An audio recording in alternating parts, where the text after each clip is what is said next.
There are great movies, and then there's Who Framed Roger Rabbit. This one-of-a-kind masterpiece seamlessly blends film noir with animated cartoons, earning its place as a timeless classic that redefined animation techniques still influential today. But the road to its creation was anything but smooth. The production sparked a rift between two powerhouse studios, sent the budget into a freefall, and left several key figures blacklisted in Hollywood amid escalating tensions. The film was the brainchild of several creative powerhouses, including Steven Spielberg as producer and director Robert Zemeckis. But it all started with author Gary K. Wolfe. His love of cartoons and mystery stories led him to write the novel Who Censored Roger Rabbit, set in an alternate 1980s, where humans and comic strip characters coexist. In the story, Private Detective Eddie Valiant is hired by Roger Rabbit, an animated actor, to investigate his bosses. But when Roger turns up dead, a mystery unfolds, involving his girlfriend Jessica Rabbit and an evil genie from a magical teapot. Who Censored Roger Rabbit was published in 1981, but a year earlier a copy of the manuscript anonymously made its way to Walt Disney Productions, specifically to the desk of Ron W. Miller. As Disney's president since 1980 and Walt Disney's son-in-law, Miller was intrigued. At the time, however, Disney was far from its golden age. The studio was in the midst of a major slump, attempting to cater to adult audiences with projects that bombed both critically and commercially. Even animated films like The Black Cauldron failed to generate the magic or fanfare of earlier classics. Disney's decline was widely blamed on Miller, who was buckling under mounting pressure to turn things around. He saw Who Censored Roger Rabbit as a potential lifeline. Captivated by the eccentric world and compelling plot, he believed it had the makings of a hit.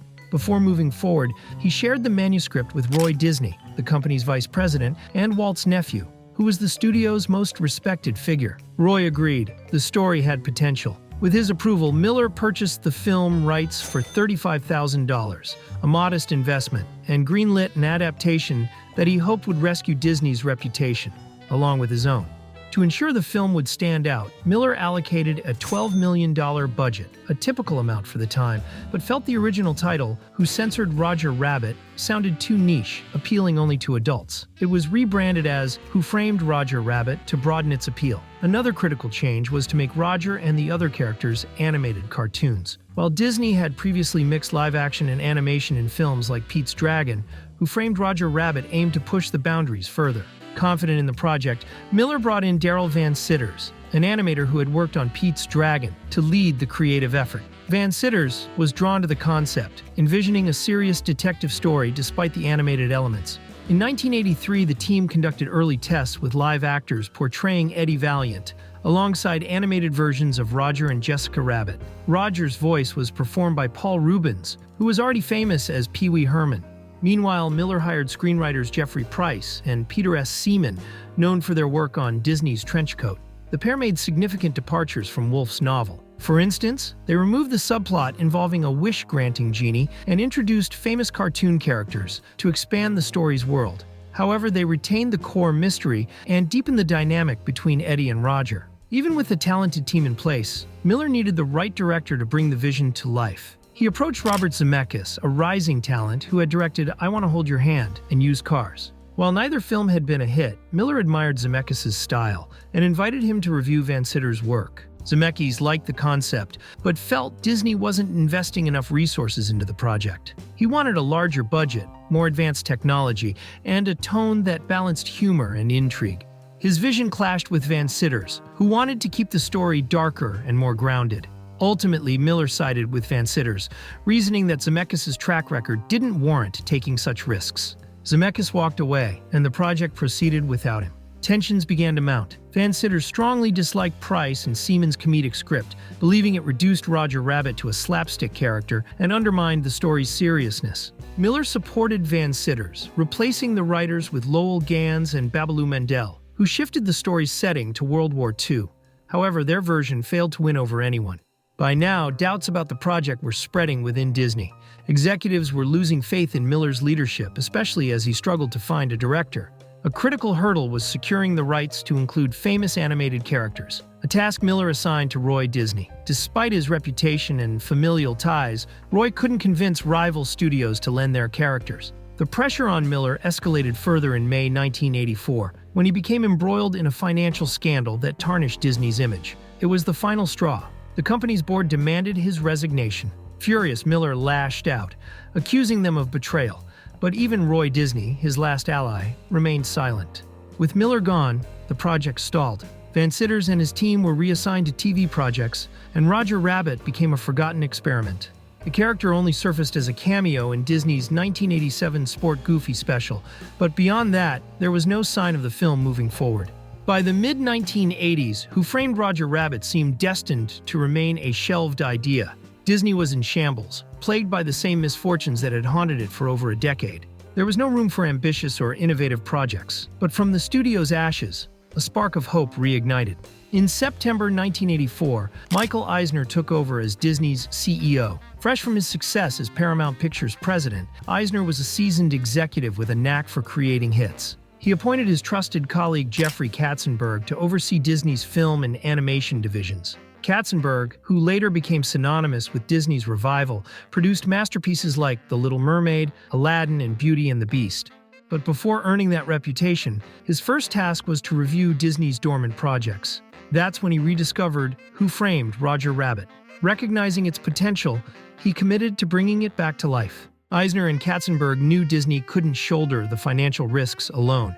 To create a film of this scale, they needed a co-producer.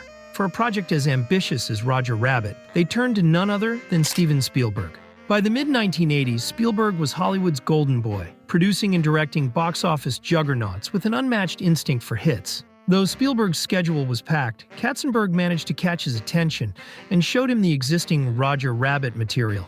Spielberg loved it and signed on as executive producer under his company, Amblin Entertainment. Early in the partnership, Amblin and Disney worked harmoniously. Spielberg negotiated creative control and a generous share of the profits, while Disney retained merchandising rights. Spielberg quickly achieved what Disney had struggled with for years, securing iconic animated characters from rival studios. Even Warner Bros., one of Disney's biggest competitors, agreed to lend its Looney Tunes under strict conditions. For instance, in a scene featuring a duel between Daffy Duck and Donald Duck, both characters had to share equal screen time and comedic prowess. With the project back on track, the next big challenge was finding a director. Katzenberg discovered that Disney had previously approached Robert Zemeckis, who was turned down under Ron Miller's leadership. But by this time, Zemeckis was no longer an underdog. He had recently scored back-to-back hits with Romancing the Stone and Back to the Future, solidifying his status as a bankable filmmaker. Spielberg, who had produced many of Zemeckis' projects, championed him as the ideal choice.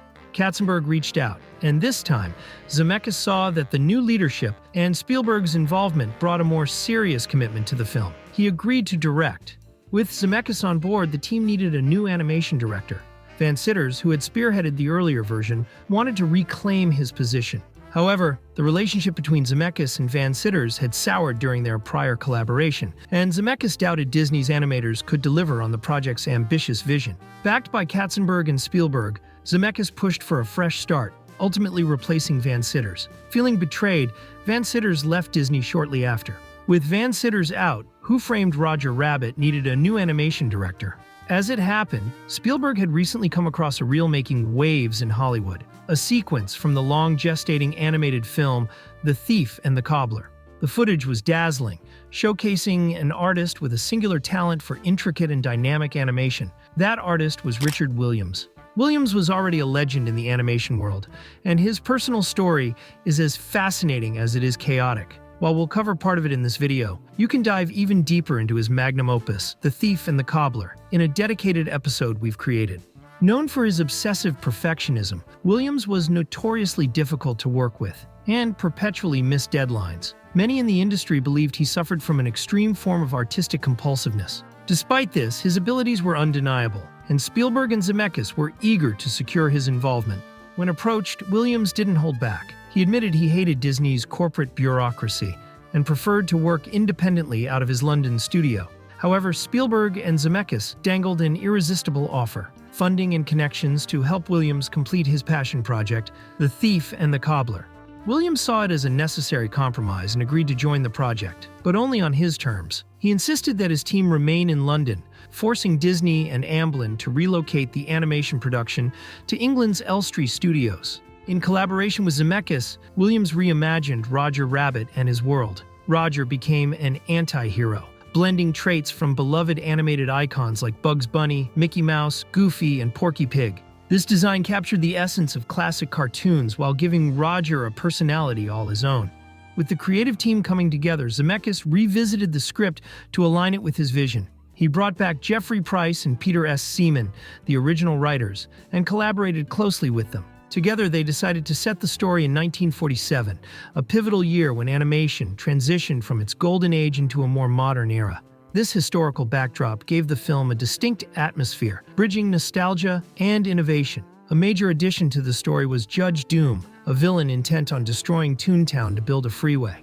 His character came with a dark secret, a gang of weasel henchmen, and his sinister dip, a chemical capable of erasing animated characters. Interestingly, Price and Seaman drew inspiration for Doom and the freeway subplot from Cloverleaf, a discarded script for a potential Chinatown sequel that explored corruption surrounding the construction of Los Angeles freeways in the mid-20th century. This connection added a layer of satirical commentary to the film's story.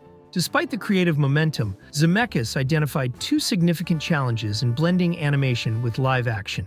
The first was camera movement. Most previous films in this genre relied on static or limited camera motion to simplify animation. However, Zemeckis' style demanded dynamic, fluid camera work, forcing animators to master complex perspectives and depth like never before. The second challenge was creating the illusion that animated characters physically interacted with live-action actors and their environment. Traditional techniques often failed to replicate realistic lighting and shadows, breaking the immersion. Zemeckis and Williams collaborated to develop innovative animation processes, pushing boundaries to ensure the characters felt fully integrated into the real world. These challenges set the stage for groundbreaking advancements, as the team worked to turn the script into a visual spectacle unlike anything audiences had ever seen.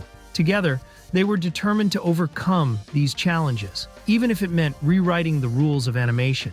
The technical challenges in blending live action and animation pushed the film's production costs far beyond the initial $12 million budget. Disney executives, already cautious about the project's risks, hesitated to commit additional funding. To reassure them, Spielberg proposed creating a 1-minute animation test to prove the film's potential.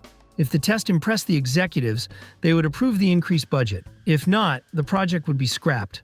Zemeckis and Williams collaborated on the test, which featured a scene where Eddie Valiant confronts Roger Rabbit in a gritty alleyway. The sequence culminated with Valiant grabbing Roger by the neck in frustration. The result was groundbreaking. The animation not only captured Roger's personality, but also created the illusion that he physically existed in the real world. Williams achieved this by layering 3 animation passes, one for the character's base colors, one for lighting effects, and another for shadows. This technique gave Roger a sense of volume, allowing him to seamlessly interact with the live-action environment. The level of detail even accounted for moving light sources, adding a level of realism never before seen in animation. The test exceeded expectations, wowing both Disney and Spielberg. With the executives fully convinced, the project received the green light, along with a revised budget of $30 million. This made Who Framed Roger Rabbit the most expensive animated film of its time. For Zemeckis, Williams, and the rest of the team, the test was a triumphant step forward, but the challenges ahead. The next step was assembling the cast. Finding the right voice for Roger Rabbit was critical, but Zemeckis struggled to find someone who could capture the character's energy. Charles Fleischer, a stand-up comedian with experience in television and film, was brought in to help during auditions. His energetic performance impressed Zemeckis, who ultimately cast him as Roger. Jessica Rabbit's voice was provided by Kathleen Turner, who had previously worked with Zemeckis on Romancing the Stone. Casting Eddie Valiant, the hard-nosed detective, was the most difficult challenge. Zemeckis considered several major stars, including Harrison Ford, Bill Murray, Chevy Chase, and Eddie Murphy. Ford's fee was too high. Murray and Chase declined, and Murphy dismissed the project as unappealing. Auditions with James Woods and Ed Harris also failed to yield the right fit. Eventually, Zemeckis found Bob Hoskins, a British actor best known for his performance in the noir thriller Mona Lisa. Although Hoskins wasn't a major Hollywood name, his audition impressed both Zemeckis and Spielberg, securing him the role. For Judge Doom, casting was no easy task. The first choice was Tim Curry, whose theatrical intensity seemed like a perfect fit.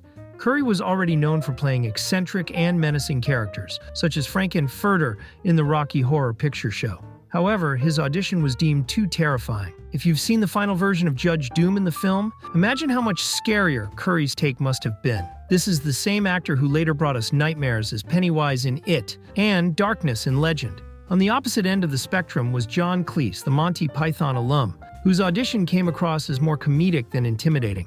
Growing impatient, Zemeckis turned to Christopher Lloyd, with whom he had worked on Back to the Future. As Doc Brown, Lloyd had mastered balancing eccentricity and restraint, which he carried into his portrayal of Judge Doom. The result was a villain who was as eerie as he was unforgettable. Filming Who Framed Roger Rabbit began in November 1986 and was unlike any production Hollywood had ever seen. Every shot involving animated characters required painstaking preparation. First, stand-ins were used, life-size models of the animated characters, to help the actors know where to look and interact. These models also guided the animators in determining how light would fall on the characters later. Simulating interactions between animated characters and real-world objects presented its own set of challenges. Many effects were achieved using intricate mechanical devices, like a robotic arm used to mimic Baby Herman holding a cigar. These machines had to be small enough to stay out of frame while allowing animators to draw over them. In other cases, puppeteers operated wires, as seen in the scene where the weasels ransack Eddie's apartment. The bar scene, where Betty Boop serves drinks alongside a host of animated characters, was one of the most complex sequences. It featured animated penguins carrying trays, an octopus mixing cocktails, and multiple characters interacting seamlessly in a single frame. Charles Fleischer, who voiced Roger Rabbit, insisted on being present during filming, even though his character would only appear in the animated layers added later. He became so immersed in the role that he requested a costume resembling Roger Rabbit to wear on set. The first time he showed up in character, Bob Hoskins was bewildered and called him a crazy American. However, Hoskins eventually realized that Fleischer's method helped immerse everyone in the film's fantastical world. Meanwhile, actors from other Disney productions occasionally stopped by the set. Seeing Fleischer dressed as a cartoon rabbit, many assumed the film would be a complete disaster. An interesting detail about production is how the transition from the real world to Toontown was visualized. Initially, the team was unsure how to depict this shift. Ultimately, Zemeckis decided on a tunnel beneath Los Angeles' Griffith Observatory as the gateway. Fans of Back to the Future might recognize this location. It's the same tunnel used in a scene from Back to the Future Part 2. The live-action shoot for Who Framed Roger Rabbit was grueling, but it was nothing compared to what awaited during the animation process. Richard Williams' perfectionism, though responsible for the film's groundbreaking visuals, made the process incredibly chaotic. Williams' meticulous nature didn't mesh well with managing a large team. Animators often found their work torn apart in front of them, or were forced to redo entire sequences that had already been approved by Disney. Despite the strain, Williams' approach elevated the animation to a level never before seen, blending characters seamlessly with live-action environments. One unexpected problem arose with the actors' line of sight. In many scenes, their gaze didn't match the animated characters' positions. This was a common flaw in earlier films that combined animation and live action. To fix this, the animators developed a set of rules for handling such issues. They adjusted the characters' positions or even made them stand on their toes to match the actors' eye level. The most complex challenge, however, was animating in perspective to accommodate Zemeckis' dynamic camera movements. It was a labor-intensive process, but resulted in some of the film's most iconic moments, such as Jessica Rabbit's performance in the Ink and Paint Club. As delays mounted and the budget climbed, Jeffrey Katzenberg, who was overseeing the project, frequently traveled to London to push for faster progress. Williams, however, refused to compromise on quality. The tension eventually reached Disney's CEO, Michael Eisner, who issued an ultimatum: meet the deadlines or the film would be shut down.